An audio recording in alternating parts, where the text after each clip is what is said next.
There are genius watchmakers throughout time. Everyone knows Abraham Louis Breguet for his complications that we still marvel over after 2 centuries. And in the 20th century, there was world-renowned watch designer Gerald Genta. We know him for creating the Royal Oak and the Nautilus. Well, what if I told you there was a watchmaker in the 20th century who also revolutionized the way in which we conceive of watches? And most of you have likely never heard his name before. Meet Frederic Robert, the diving mathematician who revolutionized professional timepieces. These 3 iconic watches share a secret. The Omega Ploprof, it's a bizarre-looking beast of a dive watch. The Aquastar Deepstar, a revolutionary dive watch beloved by freedivers. And the Omega Flightmaster, with its colorful dial, 7 hands, it's a pilot's dream. These 3 watches came from the same brilliant mind. Picture this. You're 100 feet underwater. Your life depends on accurate timing. But your watch bezel just got knocked out of position with all the clumsy gear that you have. Or worse, water is seeping in past that elegant crown. These weren't just hypothetical problems for Frederic Robert. As a diver, he lived through these. Frederic Robert was also a pilot. So imagine being in the cockpit, trying to read the tiny dials and manage your fuel consumption. Imagine being on a yacht, needing to time the perfect regatta start time while waves are crashing over the deck. But here's the thing, Frederic Robert was not just a watchmaker. He was a diver, a sailor, a pilot, a mathematician. He was about to take over the family business, and that family business was watchmaking. I'm Mace, and this is my Aquastar. Welcome to the underground.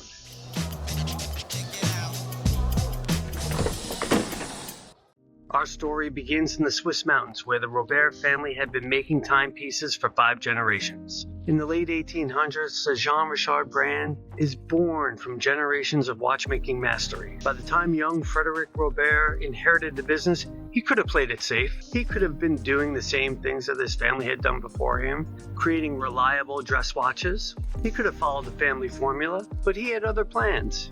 You see, while other Swiss watchmakers were at cocktail parties, Frederic Robert was 30 feet underwater testing pressure limits. While they flew first class, he was in the cockpit calculating flight times. This wasn't just a hobby, this was research. It's 1962. The world is changing fast. Jacques Cousteau was revealing the ocean's mysteries, and the space race was heating up. And Frederic Robert made a decision that would shock the watchmaking industry. He killed JeanRichard. Well, not literally. In 1962, he took the family's traditional watchmaking business, JeanRichard, and transformed it into something entirely new, Aquastar. And the name said it all: adventure, exploration, and pushing limits. His philosophy was radical. Form follows function. Every curve, every angle, every feature had to serve a purpose. Pretty wasn't enough. Aquastar had numerous groundbreaking patents. Each one spawned a new watch family. Let's take the Model 63 for instance. While everyone was putting their timing bezels on the outside of the watch where they could get knocked around, Robert put them on the inside. It was as genius as it was simple. This patented inner rotating bezel became the watch's distinguishing feature.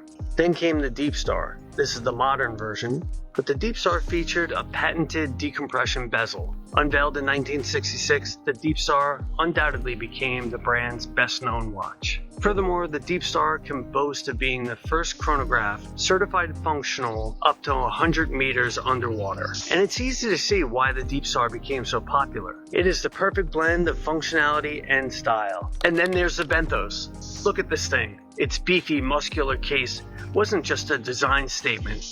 It was pure function. It offered a 60-minute single-pusher flyback chronograph. Say that 3 times fast. Everything on this watch was optimized for underwater use. The Benthos 500 also had a military career, on the wrists of U.S. Navy divers in the 1970s. But Robert wasn't done revolutionizing sports timing. Enter the Aquastar Regate, the world's first yacht timing wristwatch. Yacht racing starts are incredibly precise. You need to cross the starting line at exactly the right movement. Too early, you're penalized. Too late, you've lost the race. The Regate solved this with the specialized countdown timer that sailors could actually use in rough seas. Using patents from the parent company, Robert had created something that had never existed before. The yacht timer displays 5 circular apertures in the upper part of the dial. one for each elapsed minute, which changed from red to white as the start of the regatta approaches. This was an amazing complication, but it was also unique in that it was really for a very limited set of the population. Here's where Robert showed that his genius wasn't just in designing watches, it was in understanding the market. You couldn't buy an Aquastar at the local jewelry store.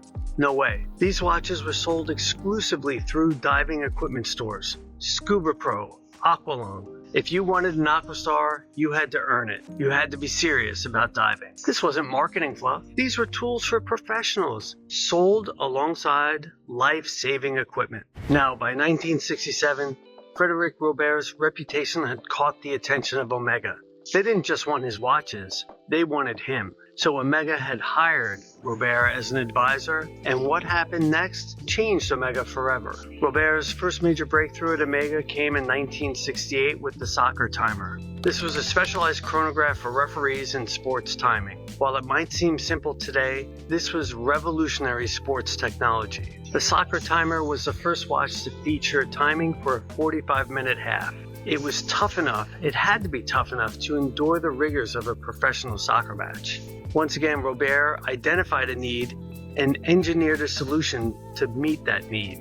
Then in 1969 came the Flightmaster, a 43mm chronograph, a beast designed for pilots. Just looking at this watch is dizzying. 7 hands, 3 subdials, 5 crowns. Back in 1969, this would have been a shocking watch, when everyone was used to smaller watches. At 43mm, this would have been a huge departure from what everyone was wearing. Robert understood that professional pilots needed readable, functional instruments. There were multiple versions, multiple complications, everything a pilot needed on their wrist. This wasn't just ahead of its time, it was from the future. And then came his masterpiece, the Seamaster 600 Plongeur Professionnel, better known as the Ploprof. This beast was Robert's ultimate statement at Omega. Look at this thing. It's not pretty in any conventional sense, but it's absolutely perfect for its purpose. That weird asymmetrical case, pure Robert.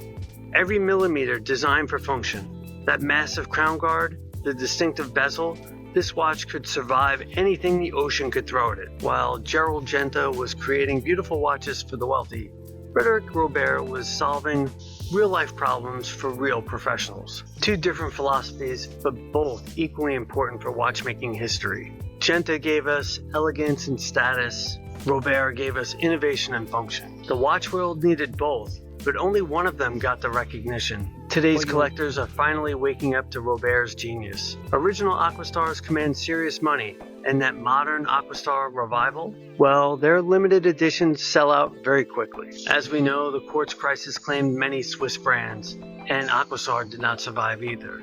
But Frederic Robert's innovations lived on. The Ploprof is still in production today, nearly 50 years later. Every modern dive watch owes something to Robert's patents and innovations. Inner rotating bezels, decompression scales, asymmetrical cases optimized for use. These are all part of Robert's DNA, living on in watches around the world. Frederic Robert didn't just make watches, he made instruments that saved lives, enabled adventures, and pushed the boundaries of what was possible. The next time you see a professional dive watch, remember the diving mathematician who changed the landscape.